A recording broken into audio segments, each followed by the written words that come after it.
Hello everyone, আজকে আমরা আলোচনা করব WBPSC এটি রিক্রুটমেন্ট সিরিজের 2012 সালের প্রশ্নের এটা শেষ পার্ট।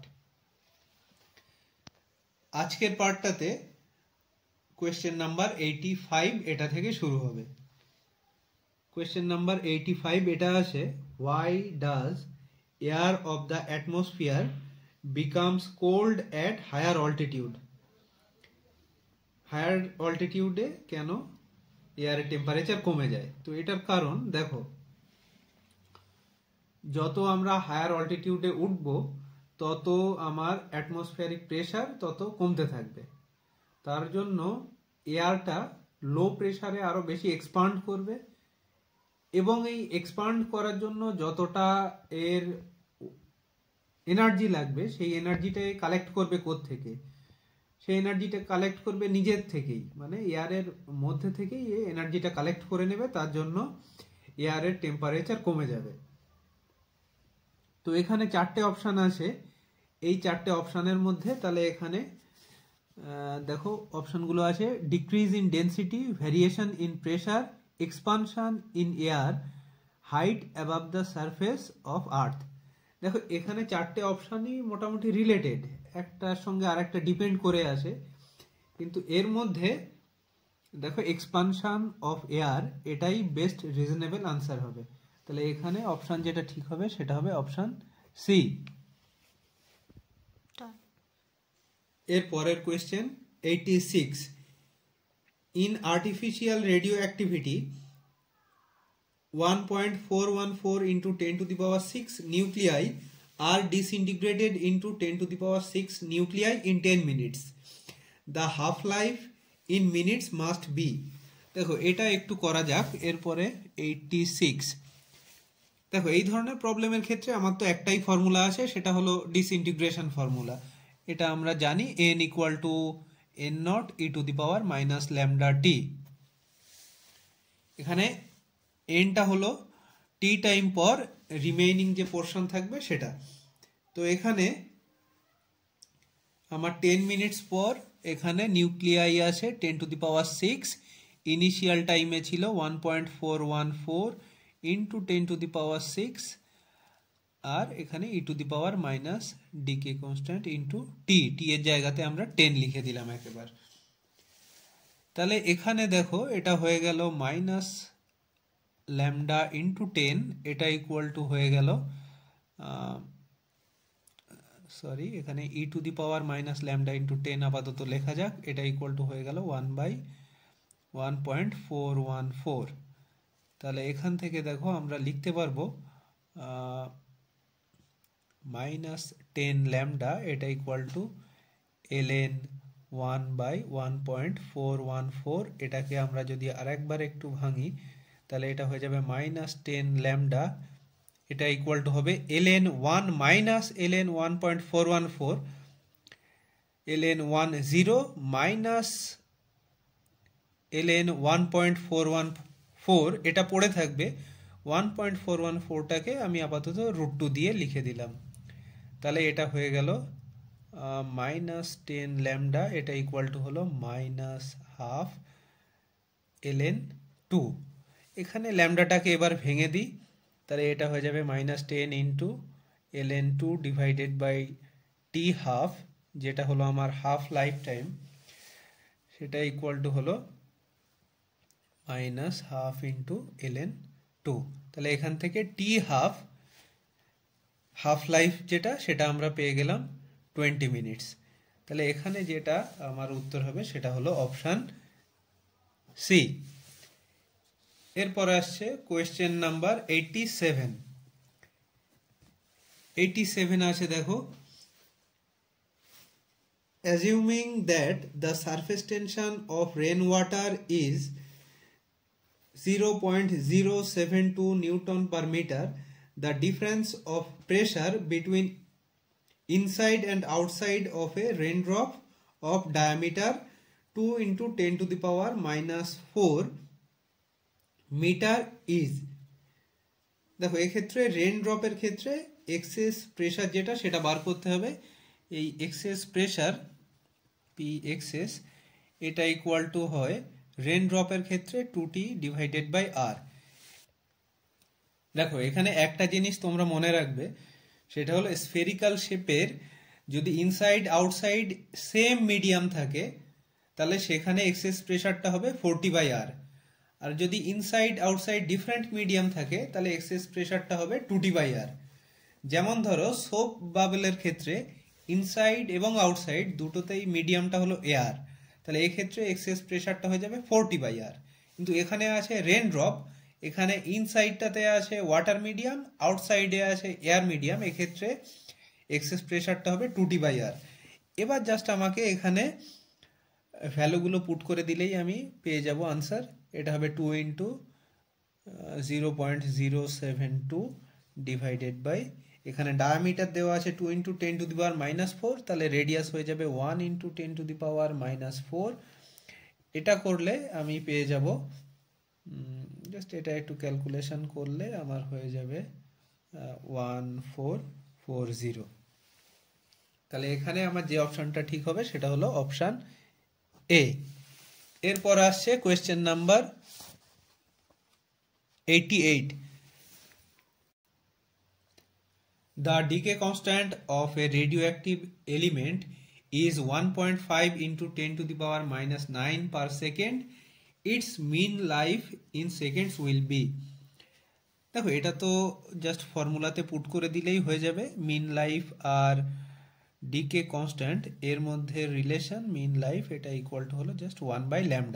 তাহলে এখানে 1/1.5 × 10⁻⁹ এটা পুট করে দিলে আমার যে আনসারটা আসবে সেটা আসবে অপশন এ। এরপর আসছে question number 89। An ideal gas expands freely in a perfectly rigid and insulated cylinder. Which of the following parameters connected with it varies? দেখো এখানে গ্যাসটা ফ্রিলি এক্সপান্ড করছে। ফ্রিলি যদি এক্সপান্ড করে তাহলে এখানে ওয়ার্ক ডান সেটা হয়ে যাবে 0। যেহেতু ফ্রিলি এক্সপান্ড করছে তাহলে কোনো কিছুর এগেনস্টে একে এক্সপান্ড করতে হচ্ছে না, কোনো একে বাধা দেওয়ার মতো কোনো ফোর্স নেই, তাহলে এখানে ওয়ার্ক ডানটা হবে 0। আর যেহেতু একটা ইনসুলেটেড সিলিন্ডারের মধ্যে আছে তাহলে সেক্ষেত্রে DQ এটা ইকুয়াল টু হয়ে যাবে 0, মানে হিট কোনো ট্রান্সফার হচ্ছে না। একই সঙ্গে DW ওয়ার্ক ডান এটা ইকুয়াল টু হয়ে যাচ্ছে 0। তাহলে আমরা ফার্স্ট ল থেকে বলতে পারবো DU মানে ইন্টারনাল এনার্জি চেঞ্জ সেটাও হয়ে যাবে 0। ইন্টারনাল এনার্জি যদি 0 হয়ে যায় এর চেঞ্জটা, তাহলে টিটাও হয়ে যাবে কনস্ট্যান্ট, টিটারও কোনো চেঞ্জ হবে না। তাহলে এক্ষেত্রে আমার যে অপশনটা ঠিক হবে সেটা হলো option D.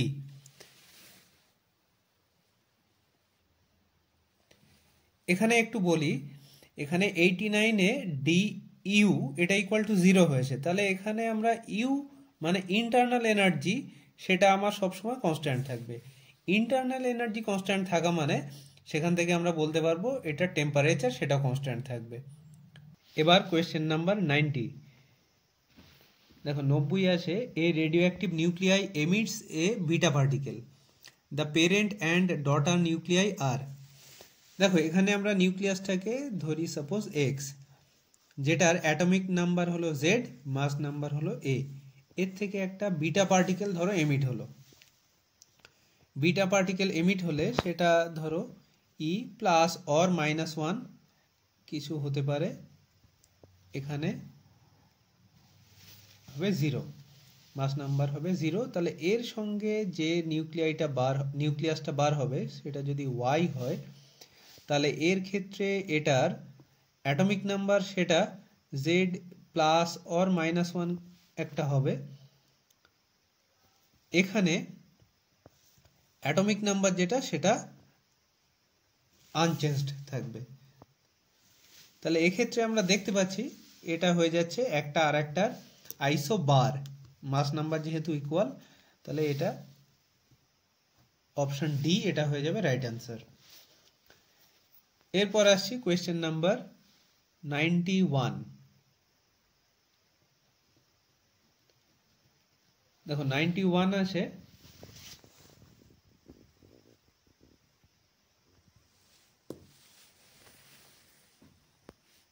the part of a transistor which is most heavily doped to produce large number of majority carrier is called। দেখো ট্রানজিস্টারে তিনটে পার্টের মধ্যে সবথেকে হেভিলি ডোপ করা হয় এমিটারটাকে, তারপরে এর থেকে একটু কম ডোপ করা হয় কালেক্টরকে, সব থেকে কম ডোপ করা হয় বেসকে। তাহলে এখানে যে অপশনটা ঠিক হবে সেটা হলো option A, most heavily doped হলো এমিটার। এরপর আসছে 92। দেখো কোয়েশ্চেনটা আছে a round disc of moment of inertia I2 about its axis perpendicular to its plane and passing through its center is placed over another disk of moment of inertia I1 rotating with an angular velocity W about the same axis. The final angular velocity of the combination of disk is। দেখো এখানে একটা দেওয়া আছে সেটা হলো 92 I1 moment of ইনার্শিয়ার একটা disk W angular velocity নিয়ে এটা মুভ করছে, রোটেট করছে। এর উপরে I2 মোমেন্ট অফ ইনার্শিয়ার আর একটা ডিস্ক এর উপরে চাপিয়ে দেওয়া হলো। তাহলে এই কম্বিনেশনটার অ্যাঙ্গুলার ভেলোসিটি কত হবে? দেখো এই ক্ষেত্রে আমরা জানি এই ধরনের প্রবলেমগুলোর ক্ষেত্রে এক্সটার্নাল যেখানে কোনো টর্ক অ্যাপ্লাই হয় না সেখানে আমার অ্যাঙ্গুলার মোমেন্টামটা সবসময় কনজার্ভ থাকবে। তাহলে এখানে আমরা লিখতে পারবো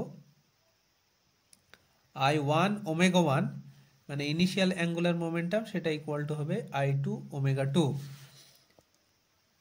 বা এখানে I1 I2 যেহেতু দেওয়া আছে আমরা এগুলোকে ইনিশিয়াল I আর I2টাকে এটাকে ফাইনাল দিয়ে লিখি এইভাবে। তাহলে ইনিশিয়াল অ্যাঙ্গুলার মোমেন্টাম আছে আমার I1 into W, final angular momentum হলো I1 প্লাস I2। যেহেতু এটা সেম অ্যাক্সিসের রেসপেক্টে রোটেট করছে তাহলে এখানে অ্যাঙ্গুলার মোমেন্ট অফ ইনার্শিয়াটা জাস্ট অ্যাড হয়ে যাবে এখানে। তাহলে এখানে I1 প্লাস I2 ইন্টু এটা হয়ে যাবে W2, এটা আমাকে বার করতে হবে।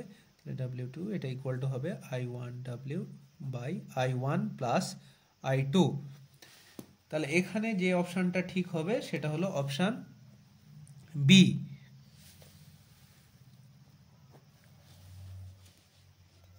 এরপর আসছে question number 93। The ratio of intensities of two waves is 16:9. The interference of two waves produce maximum and minimum intensities in the ratio। দেখো এই ধরনের প্রবলেমগুলো এই ফিজিক্সের এই ধরনের এক্সামগুলোতে প্রায়ই আসে। এটা বেশ ইম্পর্ট্যান্ট একটা অঙ্ক, জনপ্রিয় বেশ এই ধরনের পরীক্ষাগুলোর জন্য। দেখো এখানে ম্যাক্সিমাম I1 I2 দুটো ওয়েভের ইন্টেন্সিটির রেশিও দেওয়া আছে 16:9। ইন্টেন্সিটি রেশিও দেওয়া মানে এদের অ্যামপ্লিটিউডের স্কোয়ার যেটা তারও রেশিও হবে সেম। তাহলে অ্যামপ্লিটিউডের রেশিও A1 বাই A2 এটা ইকুয়াল টু হয়ে যাবে 4/3। তাহলে ম্যাক্সিমা এবং মিনিমা এটা রেশিও হয়ে যায়, এটা একটা ফর্মুলা আছে, একটা কিছুটা ক্যালকুলেশন করে আমরা এই জিনিসটা পাই A1 plus A2 whole square by A1 minus A2 এটার হোল স্কোয়ার। তাহলে এটা হয়ে যাবে 4 প্লাস 3 এটার হোল স্কোয়ার বাই 4 মাইনাস 3 এটা স্কোয়ার। তাহলে এটা হয়ে যাবে 49:1। এটা হয়ে যাবে উত্তর, এটা হবে অপশান বি। এরপর আসছে question number 94। In Huygens wave theory, the locus of all points in the same state of vibration is called। এটা আমরা সবাই জানি, এটা হলো সেম স্টেট অফ ভাইব্রেশনে যে পয়েন্টসগুলো আছে তাদের লোকাসটাকে আমরা বলি ওয়েভ ফ্রন্ট। এটা হলো অপশান এ। এরপর আসছে কোয়েশ্চেন নাম্বার 95। 95 আছে a sphere rolls down on an inclined plane of inclination theta. The acceleration of the sphere as it reaches the bottom is. দেখো এরকম একটা জিনিস আছে,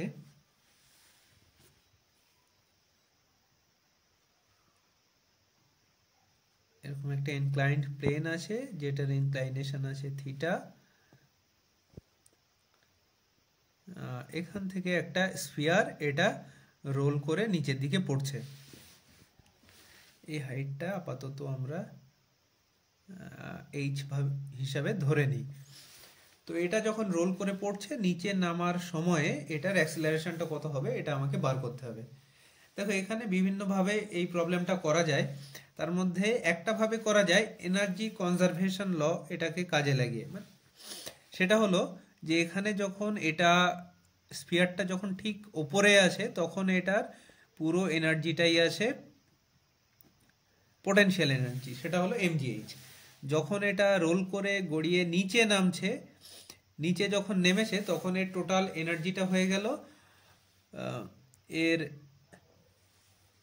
একটা ভেলোসিটির জন্য এটা আমরা কাইনেটিক এনার্জি পাবো হাফ ভি স্কোয়ার, আর যেহেতু এটা রোল করছে তাহলে আমরা একটা রোটেশনাল কাইনেটিক এনার্জি সেটাও পাবো, সেটা হবে হাফ আই ওমেগা স্কোয়ার। এখান থেকে কিছুটা ক্যালকুলেশন করে আমরা এটার অ্যাক্সিলারেশনের একটা জেনারেল এক্সপ্রেশন পাওয়া যায়। এটা মুখস্থ করে রাখা ভালো, মেমোরাইজ করে এটা রাখা ভালো। এটা অনেক ধরনের প্রবলেম, মানে এই ধরনের প্রবলেমগুলো সলভ করতে কাজে লাগবে এটা বেশ। এটা হয়ে যায় G sine theta divided by 1 plus I divided by M R square. এটা একটু মেমোরাইজ করে রেখো তোমরা, এটা কাজে লাগতে পারে অনেক জায়গাতেই। তাহলে এটা হবে g sine theta divided by 1 plus I স্ফিয়ারের ক্ষেত্রে এখানে যেহেতু এটা এর সেন্টার অফ মাসের মধ্যে দিয়ে যাওয়া অ্যাক্সিসের রেসপেক্টে রোল করছে, তাহলে এর জন্য এটার মোমেন্ট অফ ইনার্শিয়া হয়ে যাবে 2/5 M R square divided by M R square. তাহলে এটা করলে আলটিমেটলি হয়ে যাবে 5/7 জি সাইন থিটা। তাহলে এখানে যে অপশানটা ঠিক হবে সেটা হলো অপশান এ। এবার question number 96। A long straight wire carries an electric current of 2 ampere. The magnetic induction at a perpendicular distance of 5 meter from the wire is. দেখো এটা তো শুধুমাত্র ফর্মুলাতে ফেলে দিলেই হয়ে যায়। একটা লং কন্ডাক্টিং ওয়্যার, তার থেকে আর ডিস্টেন্সে ম্যাগনেটিক ফিল্ডের ভ্যালু হয় B equal to mu naught I by 2 pi R. এখানে মিউ নটের ভ্যালু দেওয়া আছে 4 পাই ইন্টু 10⁻⁷, আই এর ভ্যালু দেওয়া আছে 2, এখানে 2 পাই বসে গেল, আর এর ভ্যালু দেওয়া আছে 5। তো এগুলো আমরা জাস্ট বসিয়ে দিই, বসিয়ে দিলে আমরা এখানে এটার ভ্যালু পেয়ে যাব। একটু ক্যালকুলেশন আমাদেরকে করতে হবে, করলে এটা পেয়ে যাব 8 ইন্টু 10⁻⁸ তো টেসলা। তাহলে এখানে যে অপশানটা ঠিক হবে সেটা হলো অপশান বি। এবার question number 97। Which of the following is independent of the frequency of AC. দেখো এটা আমরা জানি এক্ষেত্রে যেটা এসি ফ্রিকোয়েন্সির উপরে ডিপেন্ড করবে না সেটা হলো রেজিস্ট্যান্স, অপশান এ। এরপর আসছে question 98। A full wave rectifier is fed 60 hertz AC supply, the ripple frequency will be. দেখো রিপল ফ্রিকোয়েন্সি মানে হলো আউটপুটে এসির যে ফ্রিকোয়েন্সিটা পাওয়া যায় সেটা। তো এখানে ফুল ওয়েভ রেকটিফায়ারের ক্ষেত্রে ইনপুটে যদি 60 হার্টজ থাকে তাহলে আউটপুটে আমরা ফ্রিকোয়েন্সিটা পেয়ে যাব 120 হার্টজ। এক্ষেত্রে অপশান হবে অপশান ডি। এরপরে আসছে কোয়েশ্চেন নাম্বার 99। আমাদের এটা একটু বলে নিই, এখানে 98-এ যেটা হয় সেটা হলো ইনপুটে যে ফ্রিকোয়েন্সিটা পাই আমরা আউটপুটে সেই ফ্রিকোয়েন্সিটা জাস্ট 2 টাইম পেয়ে যাই ইনপুটের ফ্রিকোয়েন্সির। এই জন্য এখানে 60 ইনপুট ছিল, আউটপুটে আমরা পেলাম 120। এরপরে question 99। A transistor is used as an amplifier in CB mode, with a load resistance of 5 kilo ohm. The current gain of amplifier is 0.98 and the input resistance is 70 ohm.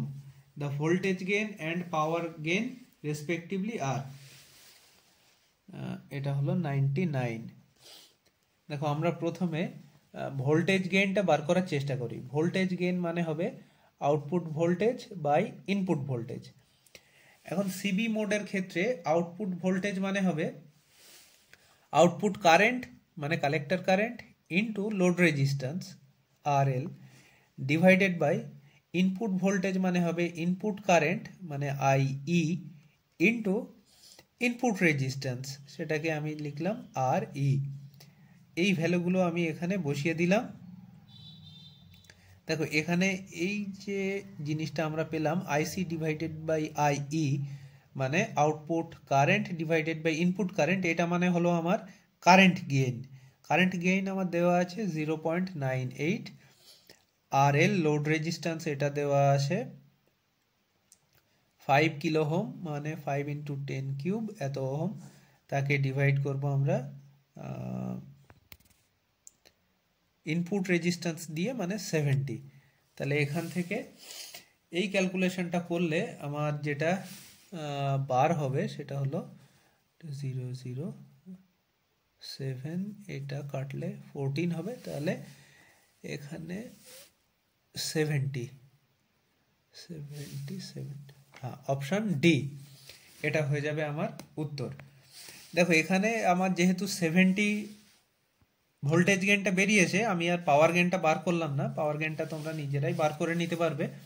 আমি 70 দেখেই আমি উত্তরটা put করে দিলাম। পাওয়ার গেইনটা হয়ে যাবে output power divided by input power, তার মানে এখানে হয়ে যাবে আইসি এটা square R L divided by IE square R E. এটা বার করলেও একই জিনিসই বার হবে। এরপর আসছি question number 100। An electron accelerated by a potential difference of 2 kilovolt moves in a uniform magnetic field at an angle theta equal to 30 degree to the vector b whose magnitude is 30 millitesla.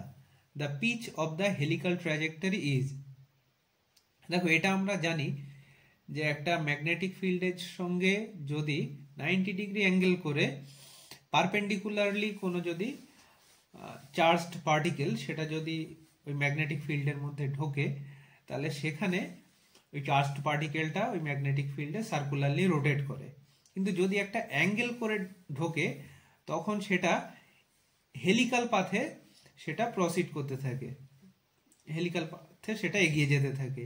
এই helical পাথের ট্র্যাজেক্টরির pitch যেটা হবে সেটা আমাকে বার করতে হবে।